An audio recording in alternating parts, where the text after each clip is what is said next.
Hello and welcome to Notice Tonight, the show that decodes the region. I am Wasbir Hussain. We begin debate 1. Actually, after the demise of former Prime Minister Mr. Atal Bihari Vajpayee, it has indeed been an end of an era in Indian politics. A colossus and one of the iconic prime ministers, one of the most respected prime ministers, who had not only a pan-India appeal, but his charisma, his mass appeal actually transcended political boundaries. No wonder he was adored and respected by the wide spectrum of the political class. In fact, political parties cutting across party lines had an appeal towards the former prime minister. He was cremated with full state honors in presence of entire political leaders, of course, almost the entire political leaders. It was a very, very elaborate ceremony that has ended about only an hour ago. Prime Minister Atal Bihari Vajpayee, in illustrious career, 3 times Prime Minister, the 10th Prime Minister of India, Bharat Ratna. In fact, there has been accolades pouring in on this person, the persona of Atal Bihari Vajpayee, absolutely transcended political boundaries. No wonder dignitaries from the entire neighborhood, the delegation from Pakistan, the Bhutanese monarch, the king, Jigmekeswar Namgyal Wangsuk, the foreign minister of Sri Lanka, Nepal, and the delegation from Bangladesh are all present at the cremation that has been held with full state honors. Of course, the entire procession from the BJP headquarters, where his body was led for people to pay their last respects, the body was taken out in a huge procession actually that was led by none other than Prime Minister Narendra Modi and BJP President Amit Shah, who almost walked the entire stretch. 5 lakh people, an estimated 5 lakh people, had actually took part in the march and attended the funeral. And of course, more than 12,000 to 15,000 policemen and paramilitary forces were on duty, and of course, aerial surveillance. And that was the end, brought us an end of an era in Indian politics. Now, I have with me an esteemed panel this evening. I have Brigadier Ranjit Borthakur, a very, very distinguished army officer. I have Mr. Mohan Raj, former DGP, Assam. I have Dr. Akhil Ranjan Datta, professor at Guwahati University. And in Imphal, I am joined by Mr. Pradeep Phanjubam, editor of the Imphal Free Press and a very well-known political commentator. And in Agartala, I have Mr. Sekhar Datta, very, very well-known political analyst. Gentlemen, welcome to Notice Tonight. I will start with you, Brigadier Ranjit Borthakur. Basically, end of an era, but at the same time, there is a message. The Vajpayee's message, along with the Vajpayee magic, is there for all to actually adhere to. Yeah, Atal Bihari Vajpayee was one of the greatest politicians, most respected leader, a prime minister, and leader of the opposition. He is concerned for all people of the country, also particularly from Northeast, is greatly known. Yeah. He was the one who, in spite of US's protest, carried out the Pokhran blast.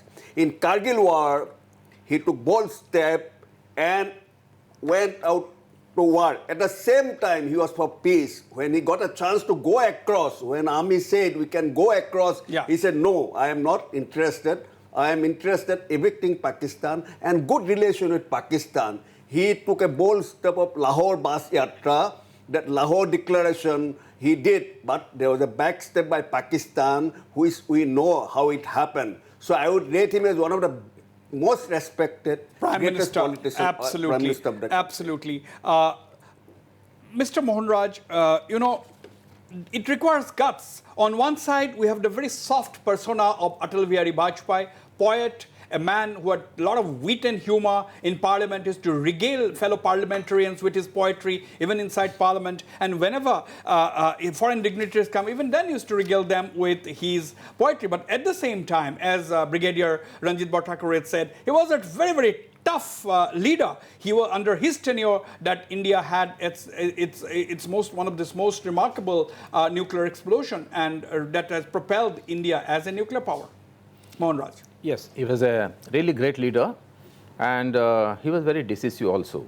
If you remember during one of the periods when there were riots in some state, and he said that the CM has to follow the Dharma and all that. So he was very decisive in what the country, how the country should be led, how the people in the topmost echelons of administration should behave.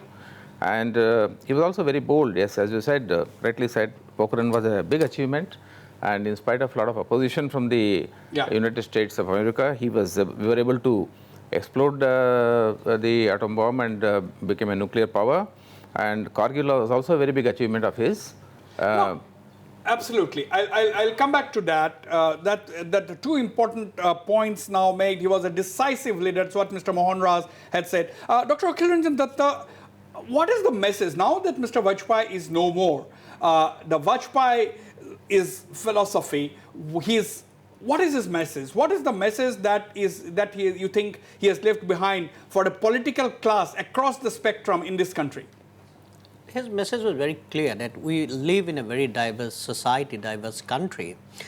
I can have a definite political line, political ideology, but circumstances and political situation demands that we have to be accommodative to the extent possible. For example, he was the first Prime Minister who led the coalition government for 5 years. As many as 20 political parties. As many as 20 political parties. Yeah. Taking regional political parties into fold.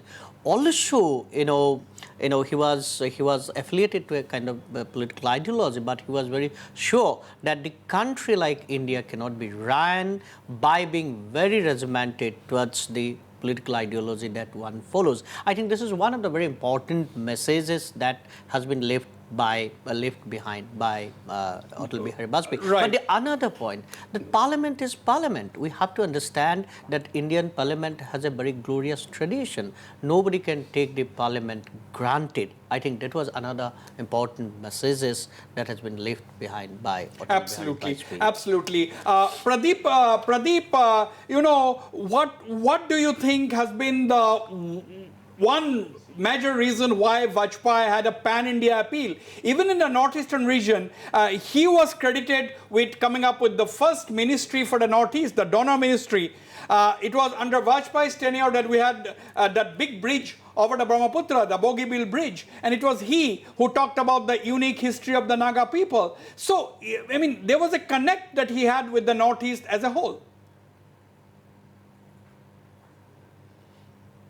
Yeah, that's true. That's true that it's not just the Northeast, but he had the connect with the entire nation, which is why probably, or not probably, which is why he is respected by all. But just to play the devil's advocate, as we were saying that the Pokhran, for instance, when you have the Pokhran thing, that was seen as an achievement, and it is an achievement. But also, if you look at the other side, it also set off a nuclear race. And immediately, if you remember, Pokhran was there, and then 1 week later, Pakistan also did that thing, and that race was actually set off from there. So I think we have to actually be not swept by emotions, and also that at any situation we always see the other side as well. So I think Mr. Vajpayee was really, really good, but still he also did certain things which probably had very adverse effects. And as far as the Northeast is concerned, I think. As you pointed out, he did so many things. He had a concern for the Northeast. But again, I don't remember any other Prime Minister who were also not saying anything about the Northeast. So I think the balance sheet has to be there somewhere. And also the thing about the Shining India campaign, which so many are criticizing now, that it actually was an overspending. It was spent so much, and also for lifting the image of his party. But if you remember, immediately after that campaign, Pradeep, hold on your the party thoughts. lost. So but I think Pradeep was talking, Brigadier, Pradeep was talking about that Pokhran set up the nuclear race, but that's one side of the story. Who knows? If India would not have had that nuclear explosion, it would have been Pakistan. And our decision to explode the nuclear bomb actually has acted as a deterrent. So who knows? I mean, I think it was the right decision at the right time. And that has demonstrated India's decisiveness, Brigadier Bhattacharya. Yeah, absolutely. What has happened in 1974 when first India carried out a nuclear explosion, there was protest from all sides. Vajpayee as an opposition leader had supported. And in 98, he felt there is a need to carry out nuclear explosion, who should make a deterrent. By having Pakistan also carried out a nuclear explosion, it's a deterrent for both the countries. Absolutely. Why hasn't war has taken for some years? It has become a deterrent for both the countries to carry out war. But another point I also wanted to tell you, Vajpayee, as far as the nuclear explosion is concerned, he took lots of criticism from the entire world. Yes. Economic aid was closed, but he was very firm, and we came. We had hard time. We came over it. Withstand. Vajpayee actually succeeded in withstanding intense pressure from the United States. He, in fact, there were reports that he did not pick up even calls from even President Clinton at that point in time. I'd like to welcome Shekhar Datta in Agartala. Shekhar, on a day when the last rites of the former Prime Minister Atal Bihari Vajpayee has been performed, Shekhar Datta, Vajpayee had a special connect with the northeastern region. It was under his tenure that the Northeast got a separate ministry called Department of Northeastern Region. It's a big contribution to the Northeast, isn't it? Yes, yes. It was a very big contribution because till then successive central governments had been neglecting Northeast only by paying lip service and doing nothing on the field. So that way Vajpayee made a signal contribution to the development of Northeast by constituting this ministry, donor ministry. This has helped us a lot. Moreover, he also gave a lot of attention to building of infrastructure and this non-lapsable pool. The central funds which used to remain unspent in a particular financial year had to go back to center, but he abolished that practice and made a policy that unspent central funds should be deposited in a non-lapsable pool from where the fund could be utilized in the next financial year. So that was also a very big contribution in monetary terms. That was a big contribution of Mr. Atal Bihari Vajpayee. That way people of Northeast looked up to him with great respect, and even after his death, people are a bit morose and they recall his Hold on your thoughts, Shekhar. No, Akhil, you see, I mean, he was the founder of the BJP. He was the founder president of the BJP. Now, he was the first non-Congress prime minister to complete 5 years in office. Okay, his first tenure was for 13 days, that's a different story. But he he ended up being the first non-Congress prime minister to complete a full term. And that was a very, very difficult task, as you yourself said, so many coalition partners. Now, he actually, in a way, do you credit him with ending the one-party rule in this country? The coalition formula actually started and successfully started by Atal Bihari Vajpayee and no one else.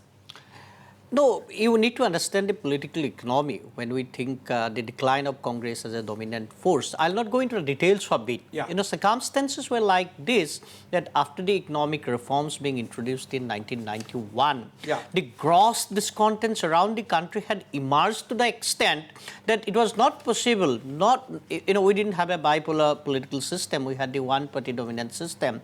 The Congress had lost its legitimacy because by economic reforms, it has created tremendous discontents around the country, and regional political parties, for the first time, it was happening earlier also, but for the first time, regional political parties emerged as sustaining forces in the country.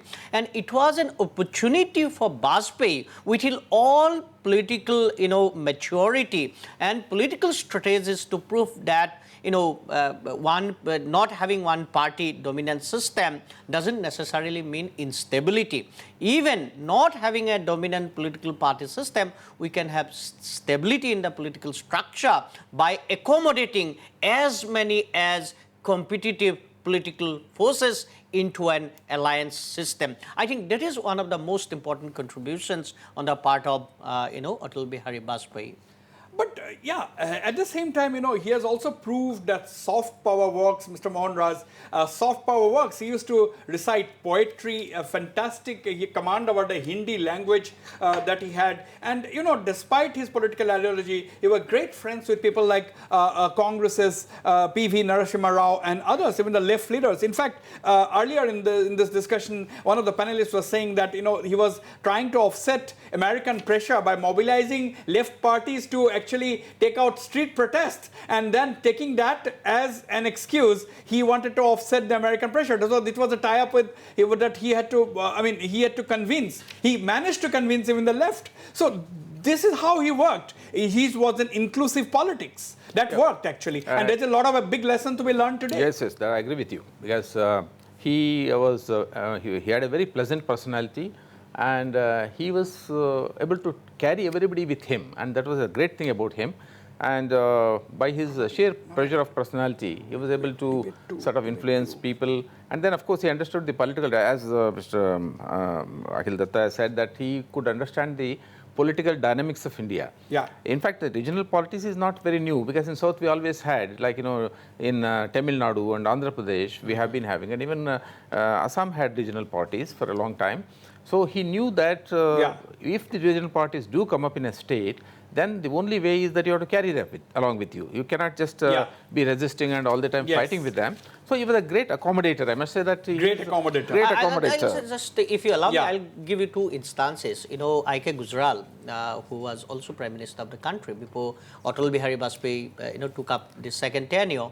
After emergency, during emergency, he was made, I.K. Gujral was made the ambassador of USSR. Now, after the Congress was defeated, I.K. Gujral was thinking that what will happen to his position because this new government has taken power.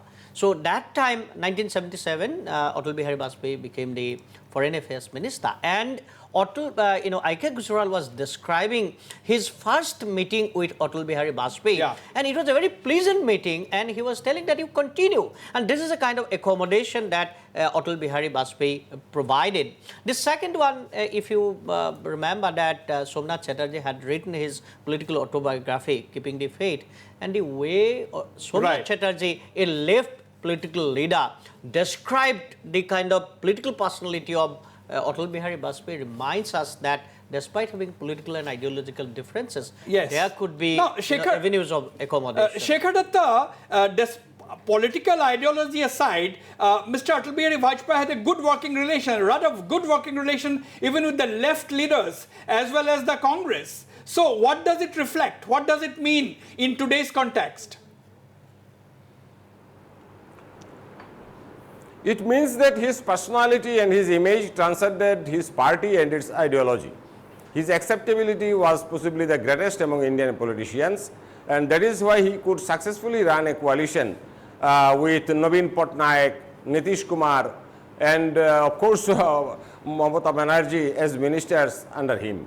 So that speaks volumes about his political skill and his ability to manage contradictions. So he does set an example, but most remarkable thing about him was his personality, his personality and his image, and his political actions, which found favor with all kinds of political parties and leaders. So that was a great thing about him. Absolutely. What I just want to add, in 1954 he became the MP for the first time. 57. And he had excellent regards and relation with Nehru. Both respected each other. And in 71 war, before the war, he was the leader of the opposition. On Indira Gandhi's request, he toured almost all the countries, main countries, and brought out the issue of influx of Bangladeshi and the atrocities committed by Pakistan, and that gave us lots of international support when we went to the war. And post-war, being a BJP MP, he praised Indira Gandhi as Durga, compared to Durga. So he was for the country, not for the political party he belonged to, and that has been seen in many That of is his why actions. that is why Atal Bihari Vajpayee has been different. Pradeep Hanjubam, that inclusiveness. What do you think? Do you think the political class today has a lot of things to learn from? Even in death, he has unified. Because if you see those visuals today, there were leaders from Pradeep Hanjubam. If you see the visuals today during the cremation, you find leaders of different political parties being present. He had unified the nation even in death.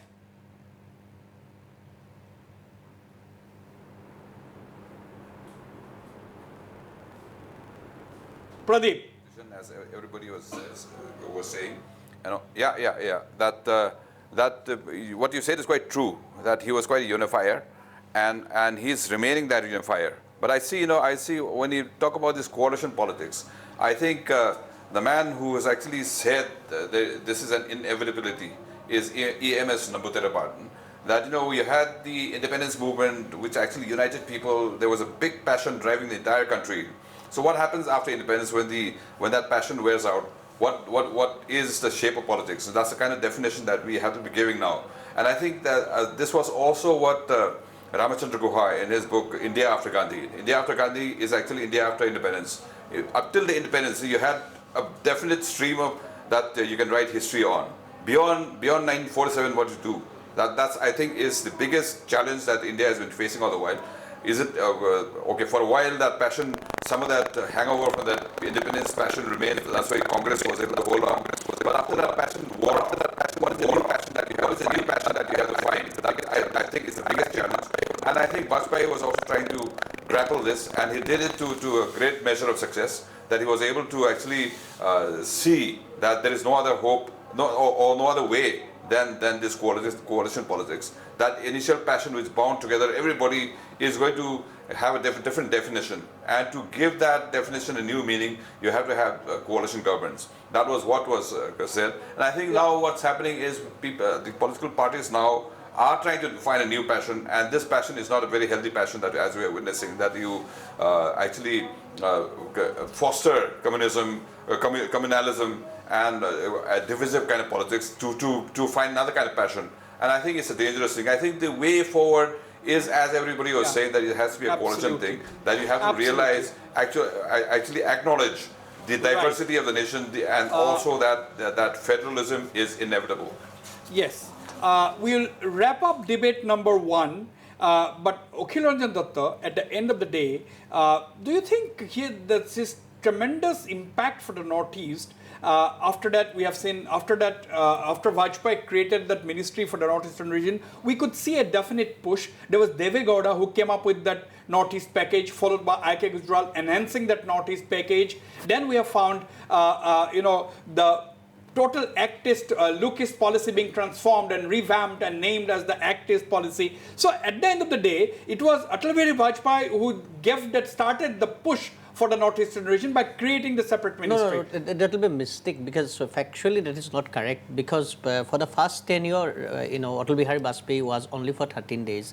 Then it was succeeded by Deve Gowda and then I.K. Gujral. No, I'm talking about the donor ministry. Donor ministry definitely came, but before that, if you look at even Vishwanath Pratap Singh, therefore I'm telling that the whole political economy had a lot of compulsions for reorienting the political understanding and political orientation and articulation of everybody in power. Had the Congress not declined, the way it has declined, or could BJP be the dominant force immediately after that, the politics would have been absolutely different. The kind of accommodative politics emerged because of these political compulsions, where all these regional political forces emerged as very, very assertive forces.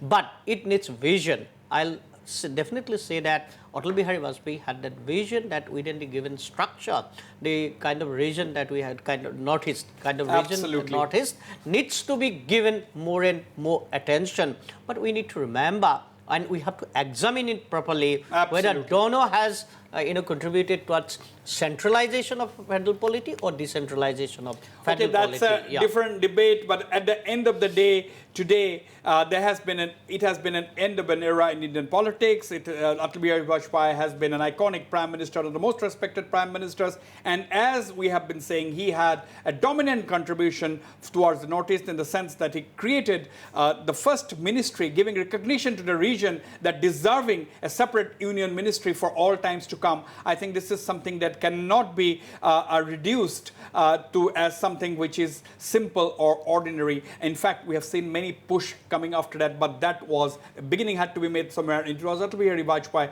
that made the beginning. On that note, we end debate number 1. Coming up after this short break is debate number 2, human rights versus national security. And this debate has been triggered because as many as 356 serving army officers had moved the Supreme Court recently against dilution of the Armed Forces Special Powers Act. That debate coming up after this short break.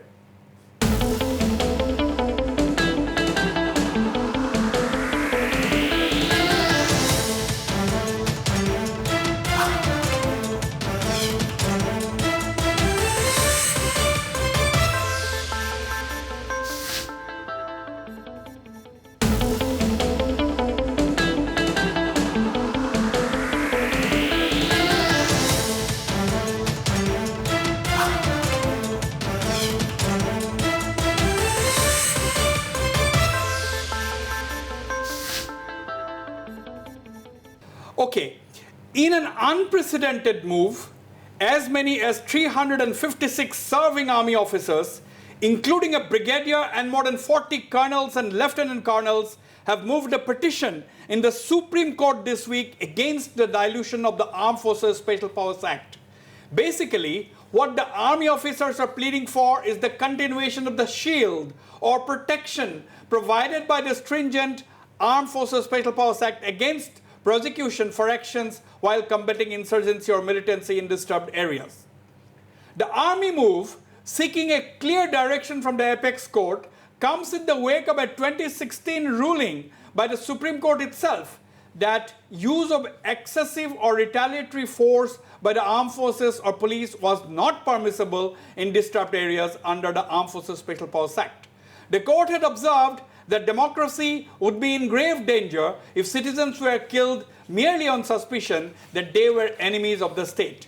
This observation of the Supreme Court in 2016 had its genesis in a PIL filed in N 2012 by the Extrajudicial Execution Victims Families Association Manipur that had listed as many as 1,528 cases of alleged extrajudicial killings by the security forces in the state between year 2000 and 2012. The Supreme Court had ordered the CBI to probe the cases and the special investigation team was set up. The probe began in 2017 and so far 21 Manipur police officers have been charge-sheeted in a total of 41 cases that are being investigated. Now, the Supreme Court has a task in hand and has listed the case for hearing on the 20th of August, that is Monday. Will the apex court reverse its 2016 observation that said there is no concept of absolute immunity from trial by criminal court to members of the armed forces? Can the court reject the plea of the victims' families and rights activists that no one is above the constitution or the law? Again, can we expect our armed forces to battle insurgency with one hand tied to their back and the threat of criminal proceedings in civil courts lurking around? Well, we are going to discuss exactly this. And we have got a new panelist who have just joined us. She is Renu Takhelembam. Ms. Renu Takhelembam is the president of the Extrajudicial Execution Victims Families Association Manipur, who lost her husband in one of such cases in 2007. Ms. Renu Takhelembam, welcome to Northeast Tonight. It was your case. You first filed the case in 2012, and this is the beginning that had led to the Supreme Court ordering this investigation. So you had a big role to play, Ms. Renu.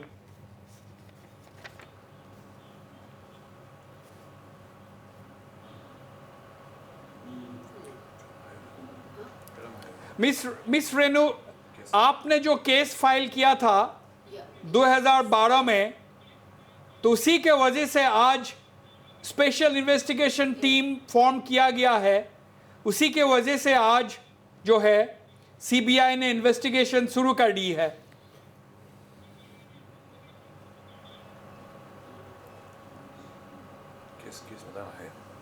Yes, CBI would. Yes, we put the cases in 2012, and the case is going on now.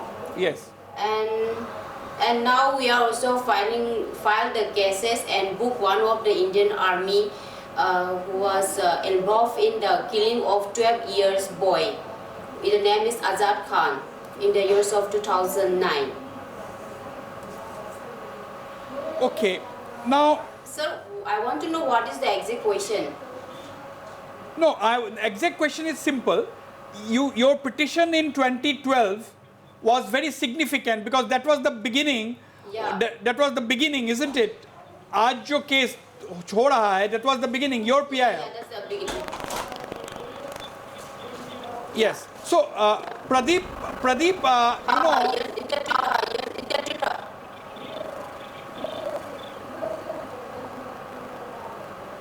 Yes. Cannot hear. Yes, Pradeep, can you hear me? I was not Pradeep? able to hear. Can Can- you repeat the thing? Yes. Yeah, now I can hear you. Yeah. Pradeep, you know, the case which was filed in 2012 by the Extrajudicial Execution Victims Families Association, EVFM, that was very significant, isn't it? That was the trigger that forced the Supreme Court to look into this matter of allegation of extrajudicial killings, and that gave a new dimension to the issue of the Armed Forces Special Powers Act.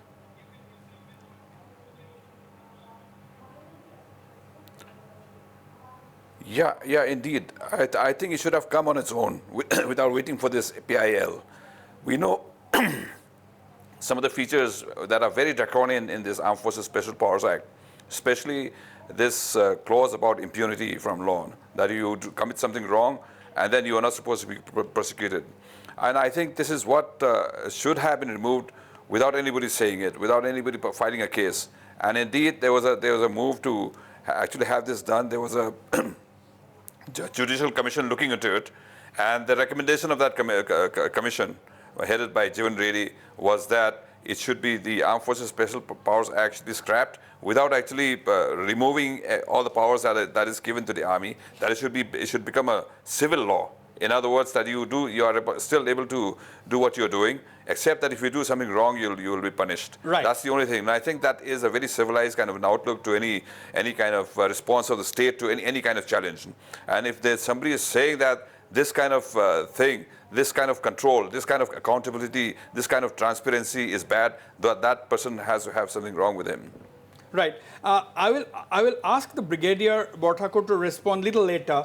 But you know, Mr. Mohan Raj, how easy or difficult? How do you look at this human rights versus national security dilemma? You know, on one side, very strong. India is a democracy. We are a very, very vibrant and strong democracy. On one side, we have the human rights issues. On the other side, we are also a very strong country. We are not a banana republic. On one side is the national security issue. So how do you strike a balance between these two? Well, let me explain. All India Special Powers Act only gives cover to army officers and not to paramilitary and police. Yes. Because paramilitary and police, they have got a different cover. Right. Under Section 197 is there, and even the CRPF Act, BSF Act, etc., they have got certain cover. Armed Forces Special Powers Act is specially meant for the army and people who are serving under the army, like, you know, sometimes BSF is put under the army command, so Yeah. they will also come under that. This is one thing. Secondly, army is not meant for internal security duties at all. They are meant for guarding the borders or fighting a war. Because of this peculiar situation existing in a particular place, they have not invited themselves. They have been called to perform a particular kind of duty because the whole area is disturbed. If it is not declared as a disturbed area, then army won't go there. So are you say, suggesting that they need special powers? They absolutely are need. you suggesting that they need a shield, they need a protection? Absolutely, because I am with all these officers who have gone to the court now, Yeah. because I have worked in Manipur as well as in J&K, and I have seen the situation there. You say that there are false encounters and all. I can say any number of people, public, will come forward and give evidence against the army. What you will do, because the whole situation has been created in such a manner that the militants may even threaten them that you have to give this kind of evidence, and they will fall in line. And I can cite a few cases, but as the debate goes on, I can cite a few cases. We'll come back, but you have made a point. Basically, what Mohan Raj is saying, they need a shield, they need a protection. Otherwise it is difficult to work. That is the view of Mohan Raj. Yes, Dr. Akhilanjan Datta, what is your take? Mohan Raj has said something very interesting. The way the situation has been created, that means that the kind of situation which is emerging in the country or emerging in the region is not something spontaneous. It has been created by the political failures or failures on the part of the successive governments. Now, for that, can you make the very innocent people the victim? Now, the people who are being killed are not the insurgents. Most of the people who are being killed, who are the victims both of insurgency and the army. Now the question, the fundamental question that we are asking, what is the priority? Right. Is the constitution our priority, or the special powers being given to the army is the priority? I think that is the contradiction that we have been confronting today. That is the contradiction. I will come to Shekhar Datta.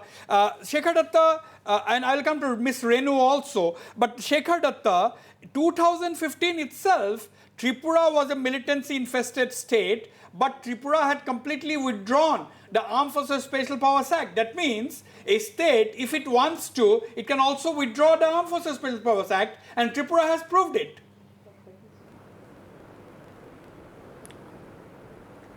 No, there is a difference.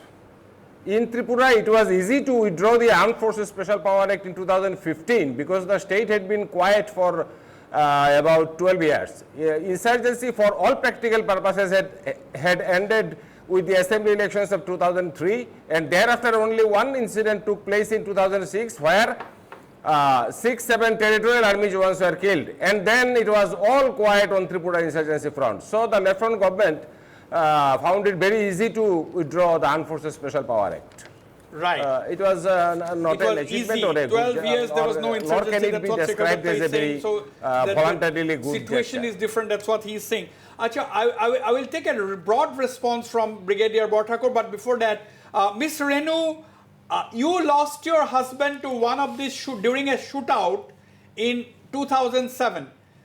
In 2007, your husband was killed. What was your husband? वो क्या करते थे? Your husband was a teacher, he was a businessman. What was he?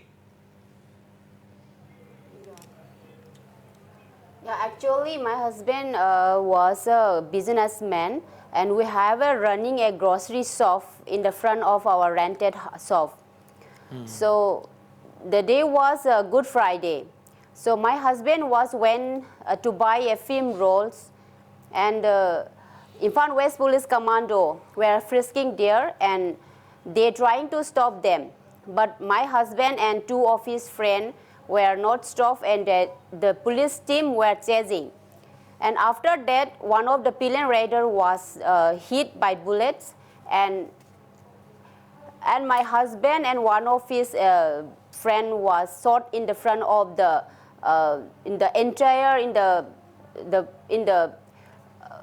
in that incident place in the morning of the Good Friday around 9:30 to 10 p.m.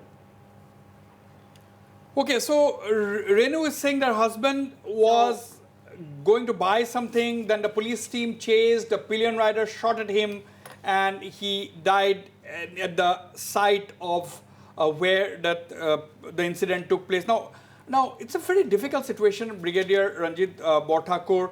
I mean, on one side, this is the human rights activists and human rights issue. On the other side is the national security issue. Now, it is not without nothing that 356 is a very unprecedented situation where 356 serving army officers had to move the Supreme Court demanding a clear kind of a directive. Do you think, but at the end of the day, it's a directive not issued by any XYZ, it's a directive issued by the Supreme Court that excesses cannot be used even when there is a Armed Forces Act is in force in a disturbed area. So that's a very clear-cut directive given by the Supreme Court in 2016. This is what the army officers petition wants, a clarity on this. That means they want this decision perhaps reversed. What do you think? How are you dealing with this dilemma? Human rights, national security. Firstly, it's a very sad day for us that serving officers for the first time had to go to Supreme Court. It is a duty of the army headquarters to fight for the people. This is a case army should have taken, not by individual officers. This is what the first thing it has happened, never happened before, when a group of officers get together and appeal to Supreme Court. That is first point. Can I put it in a different way? Do you think the government should have taken up this case? I agree with it. Because, this is a matter in which the army could have told the government, yes, either you give us protection or you withdraws. Because they are not asking that we should go and control the law and order situation and all that. It is a situation has been created. See, but at the same time, yes. What Mr. Mohan Raj is saying is absolutely correct. It is no army goes on its own. They are called firstly, and before doing that, they may be called. Yes, let me tell you. But what about excesses? No, that is what I'm telling. I have operated in a valley. Sir, 1 minute. I have operated in a valley. I have operated in Assam, Manipur. No commander allows excessive force. But there happens sometimes collateral damage. Collateral damage, the officer, captain, or someone has to take a decision at the spur of the moment.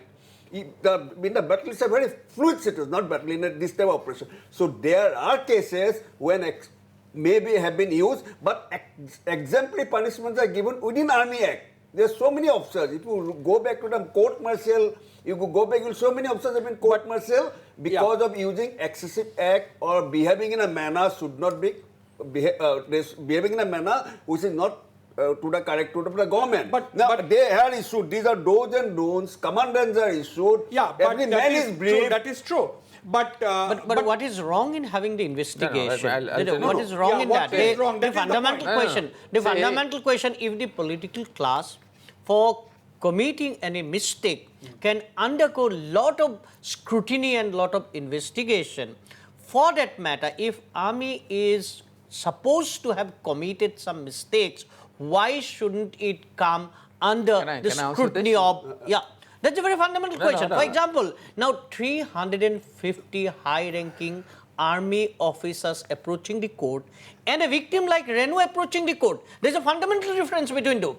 The army is protected by the state. The common people are not even protected by the people. I have all respect for army. My question I have all respect for my army. Pradeep Panjubam, the fact that this 2016 observation has been made by the Supreme Court, and now Supreme Court is the apex court, and obviously the Supreme Court giving a direction, forming an SIT, asking a particular agency of the Government of India to investigate. There must be some prima facie convinced, they must have been convinced somewhere that an investigation is necessary.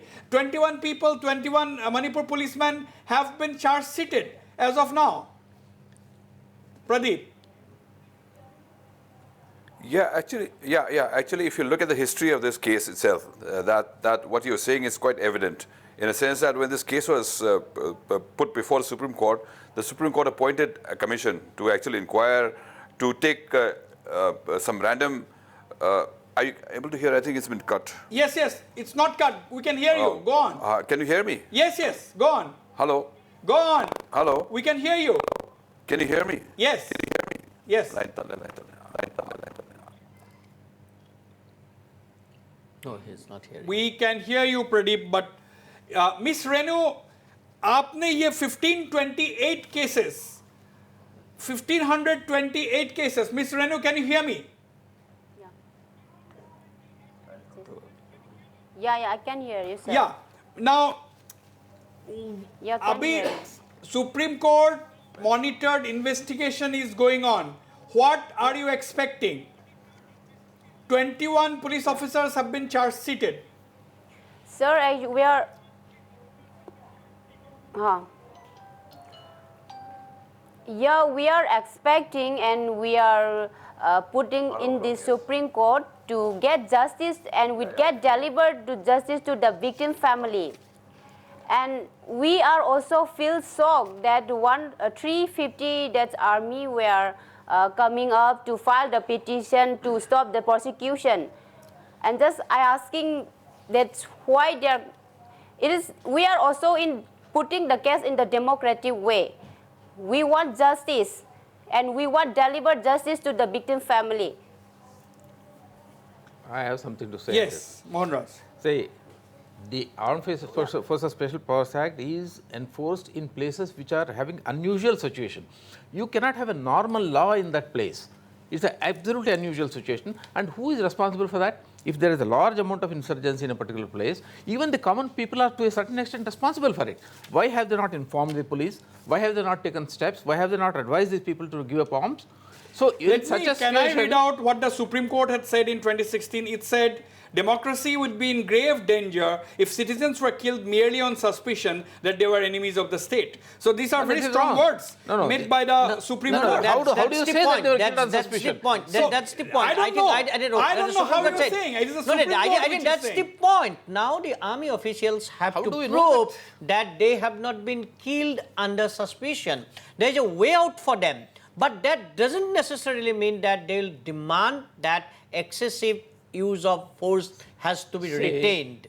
We are debating in a place where, where there is a lot of insurgency and all that. Yeah. This thing happens. In America, a traffic cop stops you and he will, if you don't stop, and then he will chase and stop you, then he will say, you get out very, very slowly. Even if you make an abrupt move, you will be shot. Yeah. And if you make an abrupt move, you will shot. Whereas in a case where there are insurgency situation, bullets are flying everywhere, bombs are being thrown and all that, there you are going to debate on this that, whether excessive force has been used or not. Because, I think Mohan Raj also has a point of view. That's a very important point. But I started with the statement that he has given. He said that a situation has been created. What does it mean? That situation has not been created by the people themselves. Yes, they have created. They are also responsible for it. They are also responsible for it. But remember the debate which was taking place in 1958 when this bill was debated. None other than the representative for Manipur said that this particular act that you are enacting is not going to solve the problem. It will create more and more problems, and it has been proved. Now, Zivon Reddy committee, for example, Zivon Reddy committee had given some suggestions. That has not been taken seriously by the government. We are not blaming the army. Absolutely. I have to make it very clear that I am not blaming the army. Therefore, I am referring to your statement that a situation has been created. Absolutely. You cannot tie their hands and legs and ask them to fight. It's not possible. That is the argument of the army. You cannot tie one hand on the back and then ask them to fight. Who will go for operation today? If you are tied back and if you are already being scrutinized, what you are doing, what you are going to do, no one will go. And another point, you have to protect the young. We are taking JCOs, NCOs, young people. We have to support and protect them. At the same time, we are very careful. I am telling you that collateral damage doesn't take place. The court has not made any extraordinary decision. No, they have made. No, I'll tell you. The court has only said, the court and very rightly said that excessive or retaliatory force by the armed forces was not permissible in disturbed areas under the AFSA. It said that why should it be permissible? What Justice the court has very rightly said. Now let me bring in. I'll come to you. Let me bring in Shekhar Datta. Shekhar Datta, from covering insurgency in Tripura, you are a veteran. You have covered insurgency in Tripura for 3 decades. And looking back, what has been your experience? Shekhar Datta. My experience here is a little bit of different. On certain occasions, there were excesses made and some officers and Joans were also punished. But I think this Supreme Court order is a case of judicial populism and overreach. Yes, they should have put the authority in areas under Armed Forces Special Power Act in charge of conducting an investigation, and the matter should have been judged under RBI. This case, perhaps CBI should not have been dragged in. And moreover, the same Supreme Court in the infamous Jabalpur habeas corpus case during emergency had ruled that under emergency people do I'll not come have back. even I'll right come to back. life. I think very interesting comment there by Shekhar Datta. He describes the 2016 Supreme Court observation as nothing but judicial populism and overreach. I'll go for a short break. Stay on, don't go away. We'll be right back.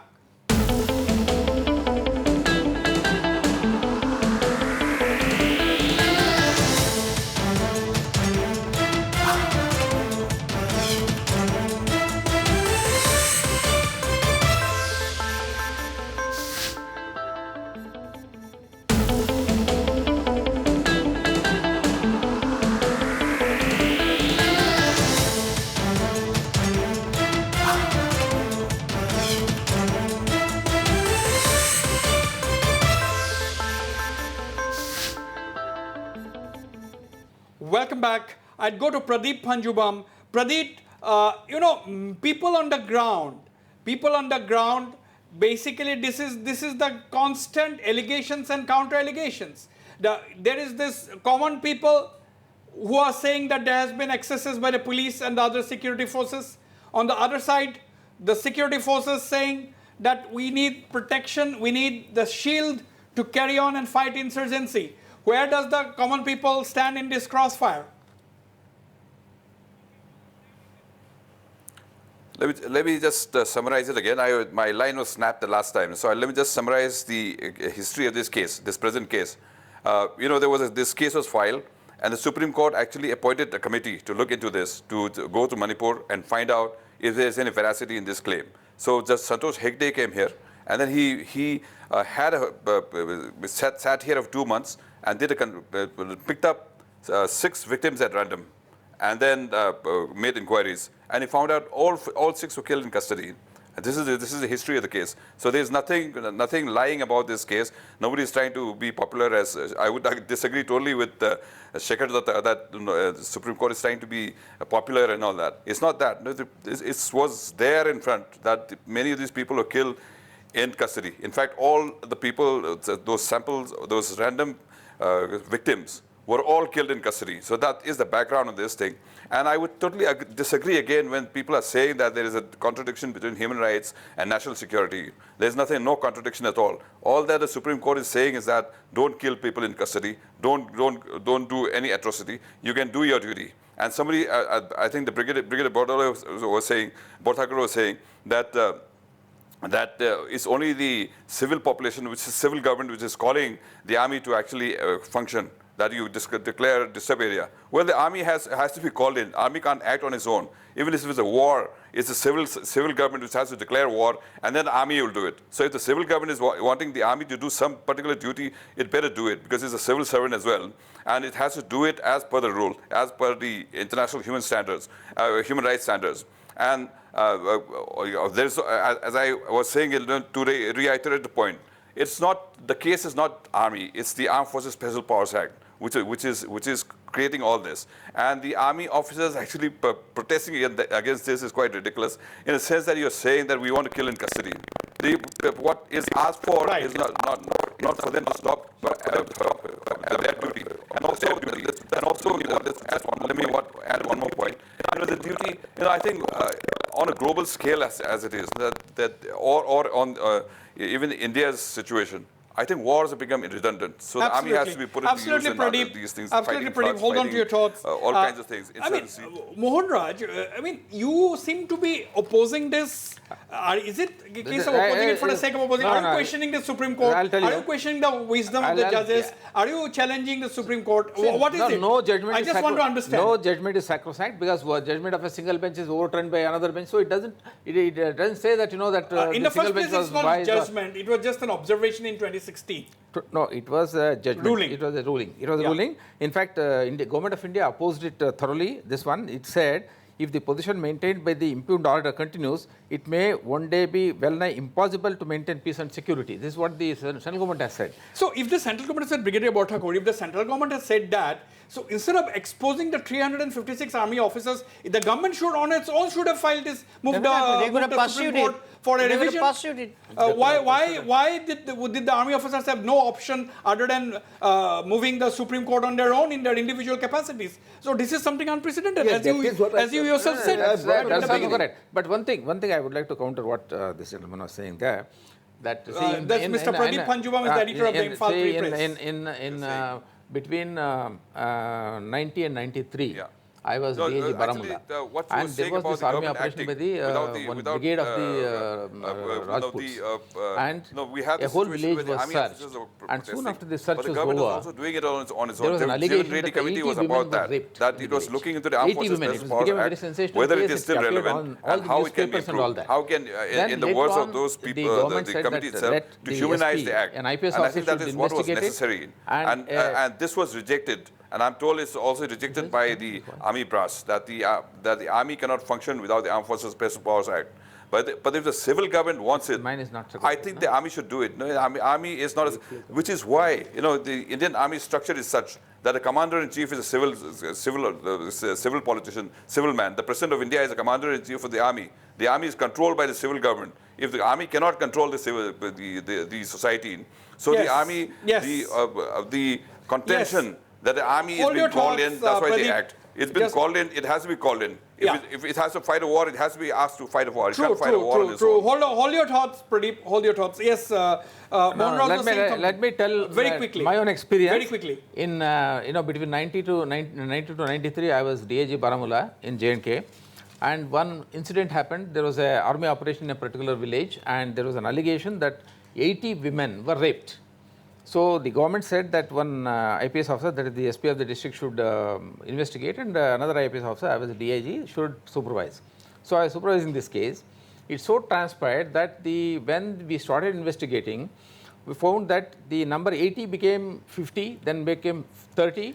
Okay, in an insurgency situation, Mohan Raj, you know it well, I know No, it well. what I We have mean is been- that we have seen ultimately this it was before. found This that no happens. woman was raped. No one was raped. No one was raped. Contrary can also be true But sometimes. not only that. The point Brigadier is that- Borthakur, Brigadier Borthakur, the point is, the contrary can sometimes be also true. So they were forced by the women were forced by the militants, But let's not militants, let's not go into that. Let's And a focus, false medical certificate was given. focus on the Supreme Court basic thing. What I'm No, saying, but the point these type of is, things can happen po- in an insurgency area. Yes, lot militants of- can put pressure on the local population. and the vice versa, and the contrary can also happen in an insurgency situation. What I'm saying there are a is- lot No, of things that's which can the- happen. that's the It's very point. difficult. If you That's the take away the point. protection, it will be like Yeah. local police. No, that's- then what will happen? But at the same The time, I army. must also put on record that human rights violation by the insurgent groups are generally not discussed. That is also a point I want to put on record. There has been tremendous amount of human rights violations by the militant groups themselves. We have seen Yes, exactly. We have seen this case in Garo Hills where a woman was shot dead very brutally by the Garo National Liberation Army just because she was believed to be a security force informer. Let's not go into that debate. That's a the different point. debate. That's the point that we need to understand. Yeah. The common people in an insurgent area Caught in the crossfire. Exactly. So therefore, army has to be very, very No, careful. one is that army women- has to be very, very careful. And They know it well. You cannot compare the army with the insurgent groups because the army is a Definitely, disciplined force and the insurgent because is not. the insurgent groups Absolutely. are not loyal to the Constitution of India. Armed forces are loyal. Armed forces Bound are by the abide Constitution of India. bound by the Let me Constitution of ask- India. But I'll say Same way. Let me ask- let me only bring one this line. lady Only into one the line. picture. Only one line. Yes. Only one line. The way the Shekhar Datta has prescribed it as judicial populism, I think this is not right. What is the judiciary all about? It is the guardian of the Constitution. And what are the values of the Constitution? If on such issues, Shekhar, would you like to Supreme revise? Court Would you doesn't like to give revise? its How opinion, can you dismiss why it do- as no, that's judicial not right. populism? No, You no, cannot. I Shekhar just- Datta. Then don't employ the army. Let the police control. Let the what CM I- say, not cry one of that the- we want the one of army. the judges- What if when the police doesn't want to go to a difficult situation? That is Army also has the to- case. yes. No. Why is the army called at the drop of a hat? Army should not be called. And most of the times the police have failed in controlling the situation. They have poor training. They have poor physical fitness. This Mohan Raj, you should know it better. No, even the paramilitary forces are not enough actually. Sometimes it is not. Poorly In a place equipped. like J&K, The first it is line not is- enough. You will have to have army there. First, local But police, if then you the get- paramilitary. if you I get the agree. army, you will I have to agree. give them Yes. powers. You Yes. cannot just One of bind the them. judges I read in the paper has used the word murders. That is also Absolutely. Manipur Justice Lakur made this statement in 2018 January that according to your charge sheet, 14 of the 15 accused, they said murderers. 14 of the 15 murderers are roaming around in Manipur. You want Manipur to be surrounded with murderers? I mean, how can a justice call them murderers when the case is not even not even up for trial and they have not been convicted? Before conviction, let me bring. I will come to Shekhar Datta. I'll come to Shekhar Datta, but before that, Miss Renu, for a common man, for an ordinary person, I think it is the only court we can approach, isn't it? As a common man, as an ordinary person, it is trust lies only in the judiciary.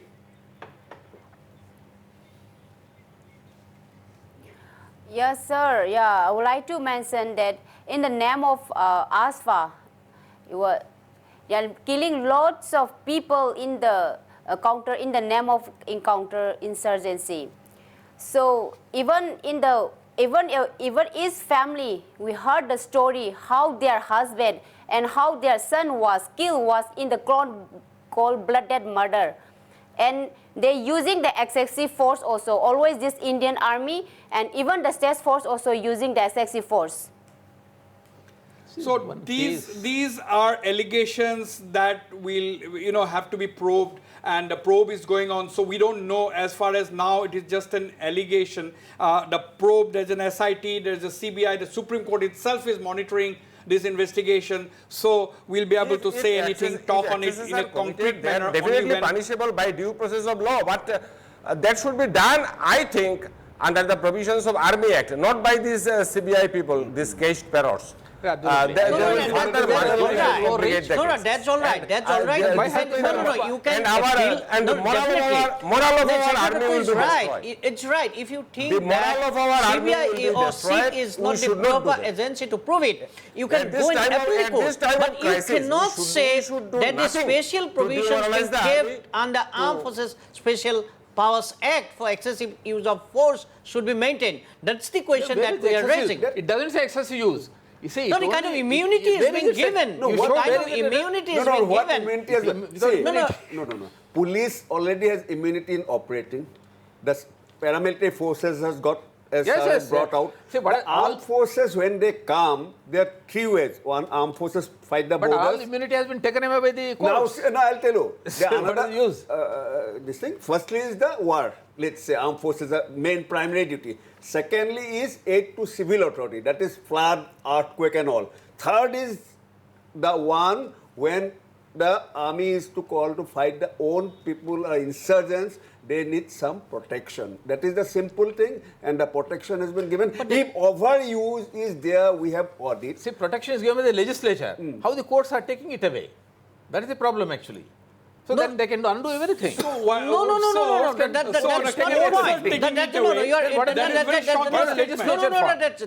That's not a fact. As I have pointed out, the court is the guardian of the Constitution. True, in the name of that. When an ordinary person feels that his or her rights given by the Constitution has been violated by some forces of the state, you don't agree.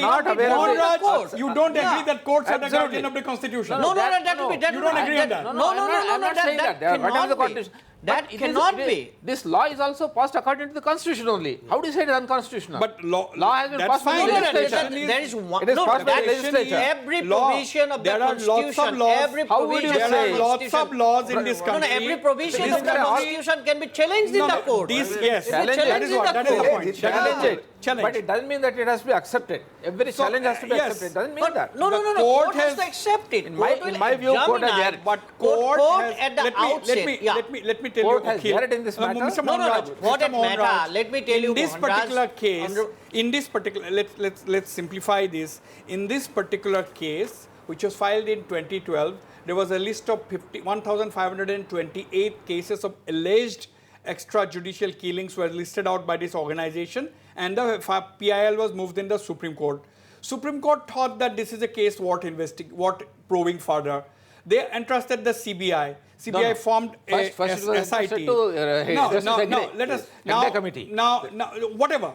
So the committee was spent, as Pradeep was saying, 6 2 cases. months. Only 6 2 cases months. were given. 6 cases were given. It later increased to 41 cases. No, 21 police officers have been charge seated in this case. So at That the is by moment, CBI. That is by CBI. we don't care how many it started with. At the moment, it is 41 cases that are being investigated. 21 people have been charge seated. You give me all the 1,000 cases, I will prove that they are all extrajudicial killings. It is very easy. In a situation which No, is you, surcharged at the end of the day, we cannot make, there'll be we hundreds cannot, of witnesses. we cannot make Yes. emotional. Everybody will say- It is not the time. We Everybody cannot will make. say, I have we seen myself cannot make. in No, front of no, my eyes. one point. grossly Let me kill. No, no, One yeah. point. We cannot cannot believe the make, whether witnesses, we are a human totally. rights, whether we are a human rights activist, or whether we belong to a security agency, we cannot make sweeping statements at the end of the day. At the end of the I will day, tell certain you. I will things prove all are to of be them right. certain things are to be left to the court. We cannot challenge the wisdom of the judges. We have to have faith in the judiciary. No, you have to If we have challenge faith in sometimes. the army, we have faith in the institution of the army. We also have faith in the institution of judiciary. So that is very clear.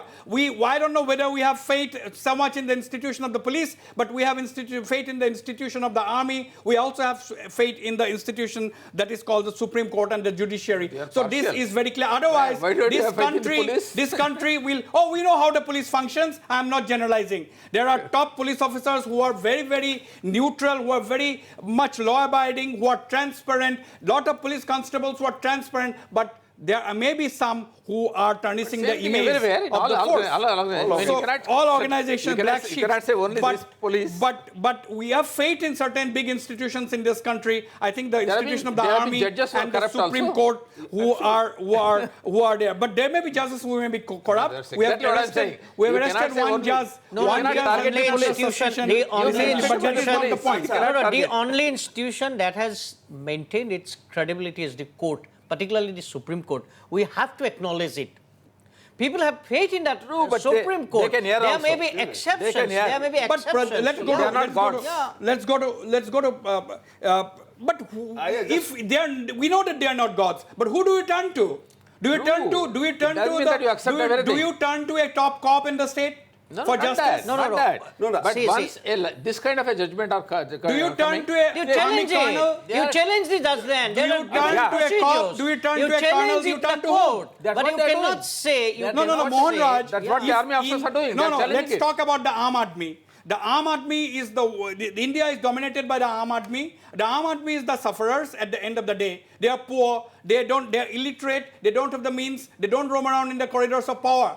But if there is a trouble, who do they turn to? If it is not the courts, do they turn to a top cop? Can they have access to of the course. cops? Can they have access No, to the no, no, cops? no, Can they no, meet no, the no, no, can no, they no, police no, station? no, no, We that know what cannot are be. the That stations. cannot This is the number of cases no, which are no, registered in the no, police no, station. no. That cannot be. Everybody- That cannot be. We have to move to the courts. Come, if there is theft For in your house, justice, you where have do to you move to go? the courts. No, no, If there is not- theft in your house, where do you go? Can you go meet to the police. can an ordinary man go and complain to the CEO of a regiment No, there? never. No, they. Come on. Absolutely, they go. I No, contest. okay. I contest. No, I'll I take you strongly tomorrow. contest No, this. what I we- can go. You are No, biased. it's not a problem. I'll take No. No, one second. 1 Easier minute. said than No, done. no. I'll take. If you- if I'll see take the number of any people- one of you. Any boy. You can take. No. If they go with you, of course they will have the access.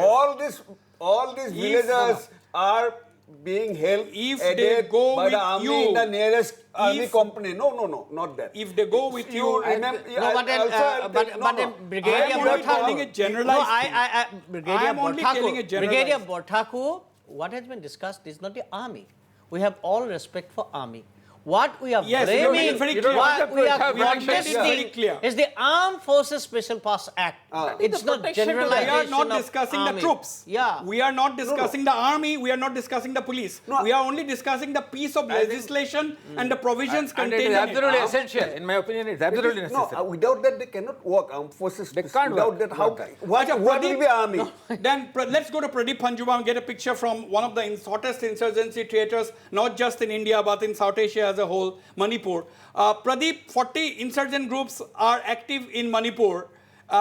There is a very strong panelist, one a very, very distinguished police officer and the other a very distinguished army officer. They have made a very, very strong case. We have been shouting a lot. You are hearing that. We are only arguing, of course. We are not shouting each other down, but we are only arguing our respective points. But the point is, Pradeep Panjubam, this is a this is a case which can be argued on both sides, isn't it? Human rights and national security.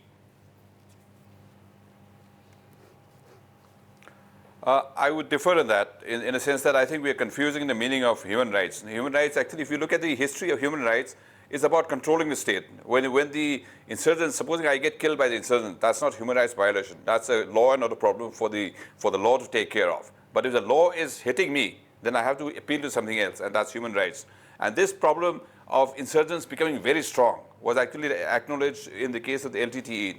When the LTTE was there, they were almost like a government, they were almost like a state. So they had, there was an intention, there was a move to actually redefine human rights to actually incorporate the action of the insurgents as well. So the Geneva Convention actually came out with the Protocol 2, which said the insurgents' action will also be made to come under the purview of the Human Rights Act. But what happened was the Protocol 2 was never ratified by any of the states which had internal dissension. Because when you recognize the insurgents are also committing human rights, then you're treating them as a state. And the state itself will not want that. For instance, it'll have to be like a war. If you declare war, there'll be a rule of war where both sides cannot do certain things. But right now what's happening is you have human rights which will control the state, not to go access. But when the insurgents are doing it, that's for the state to control. That's a law and order problem. I think that this is where we were confusing, that the human rights actually applies only to the state. When the state is violent, when the state is going beyond its brief, then it becomes a human rights violation. When the insurgents are doing it, technically that's not a human rights violation, that's a law and order problem. But as I said, in the case of the LTTE, there was a move to actually bring them also into the purview. But that was not ratified by any of the states, including India.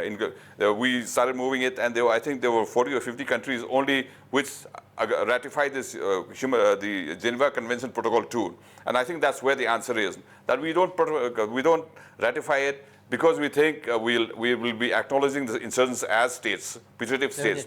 And that none of the states want to do. And if it is a war, if you declare it as a war, I mean, if that Protocol 2 would have made it like a war, if it is seen as a war, then you'll have to allow certain laws of war to come in, which none of the states, none of the countries would want.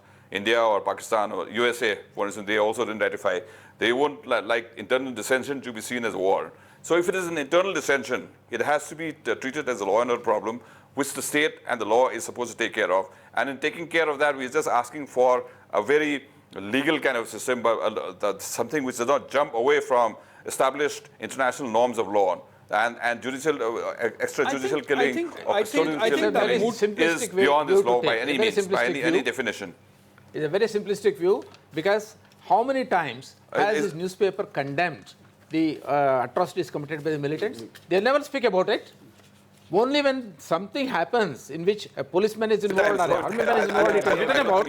If militants do anything, for example, in J&K, when militants are killed, one militant is killed, there is a huge procession, and he is garlanded, and even sometimes the ministers and all go attend it.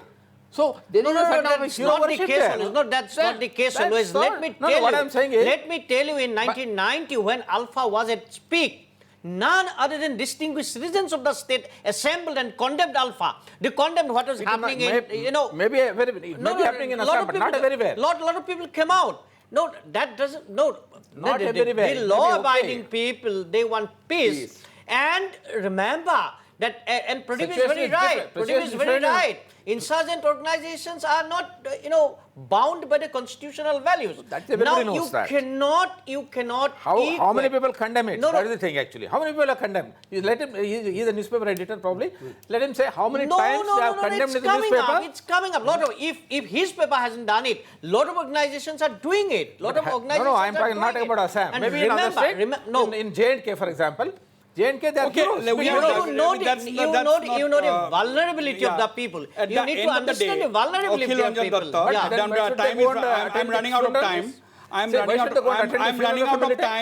running out of time. All conversations, good conversations will have to come to an end. But the point is, at the end of the day, we need to know why we are calling in the armed forces actually at the drop of a hat. We have to review that. We have to.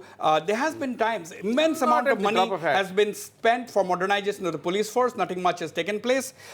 We have lost a very brave Assam police officer recently. Bullet passed through his so-called bulletproof vests. That explains the extent of corruption in purchase of equipments, putting the lives of policemen at stake. We don't have police housing. We don't have police. We have put police officers to duty to combat insurgency, and they have to stay in rented houses. We don't have police accommodations. What are the facilities in the police lines? So these are issues that needs to be tackled by the government at the highest level. We need proper training for the police. I think Brigadier Ranjit Bhattakur will bear me out. I think the armed forces do not want to be involved in normal, ordinary law and order Don't duties. put them there When if you you can. when you stand in an intersection and check police and check vehicles, I think that is not the job of the army men. But in Manipur and all, we see the army soldiers doing that, guarding bridges. So this is not the responsibility of the army. When you put the army in that kind of a situation, I think it becomes very, very difficult. Your concluding remarks. I'll come to Mohan Raj as well. I totally agree with you. You want to prepare for war in the border, but what happens? We get requests. We are told to go to JNK. We are told to send to Manipur. But also let us think. Today the situation of insurgency to the northeast is very good. Except Manipur, all are improving. Peaceful. Second point I want to tell you. In Manipur, 9 police stations are without army. Army is not operating there. Armed Forces Act is not in force. Again in Assam, I'll tell you. Yes. Again, I am Assam telling you. Armed Forces Special Power Act is there, but they are all, so many districts have been given to a CPO district. Absolutely. They do not operate, only in the Assam. So it is, we want to go, Mohan Raj, we want to go back, but absolutely whenever we operate, we must get the support. 15 seconds, Mohan Raj. Police needs proper training. Yeah. Of course, I agree with that, as far as possible, it is the police role, which should be, I mean, they should be given the role, and army should not be called in as frequently as possible. But some areas, for example, J&K, you cannot do without calling the army. Absolutely. So in such areas, they should be given full protection, and this kind of a thing that whittling down the armed will not work. That should not be done. Looking at the experiences of Northeast India, I'm very sure, I'm very convinced that Armed Forces Special Powers Act is not a solution. As has been pointed out by Brigadier Bhattakur, in Assam, Armed Forces Special Powers was not that active, but the situation of insurgency has come down because of political negotiation, because of political bargaining, because of political dialoguing. That is the key. That is the key to the solution. We have no time. We have no... No, only armed forces create a situation where political process take place. Otherwise, why did you... No. Everywhere. I beg to disagree it with is happening everywhere. That is the aim. We will come back for another day. We'll come back to another day. Miss Renu, ultimately, you have faith in the judiciary. You will continue with your fight in the Supreme Court? Will you continue with your fight in the Supreme Court? Yes, sir. We are very trusted to the Supreme Courts, and we are moving to the judiciary system of India. And so we hopefully Supreme Court will have to this happen as victims' family. Absolutely. Pradeep Panjubam, your last words. Pradeep. I will take into a different direction. That supposedly you don't have war for years. The army can't just play involved in whiskey. They'll have to do something. And I think they will better be prepared for that kind of future. And they'll have to be doing policing kind of duty, just as the UN peacekeeping forces. You hire army, but then they're doing policing duty there. So I think the army has to be prepared for that. I don't think there's going to be a war in Pakistan or China or anybody. Absolutely. So I think ultimately the army, if they have to be useful for another 100 years, they have to be prepared for civil duties. Absolutely. It's a very peculiar kind of a situation. Serving army officers compelled by situation to move the Supreme Court. It's not an ordinary matter, and everything is now depends on the Supreme Court as to what kind of a ruling they've placed the case for this, listed the case for hearing on Monday, that is the 20th of August. Until then, we'll have to wait and watch. And until that, of course, this is not the last word on the issue. The debate goes on. The issue between human rights and national security, this has been a debate, and this will be a debate in a country as vibrant and as democratic as India. So divergent opinions, nothing to be surprised at. And of course, we have all agreed to disagree on issues concerning that affect and impact on our day-to-day life. On this note, I end this edition of Northeast Tonight. I'd like to thank all my panelists for being very, very engaging in this discussion. Good night and goodbye.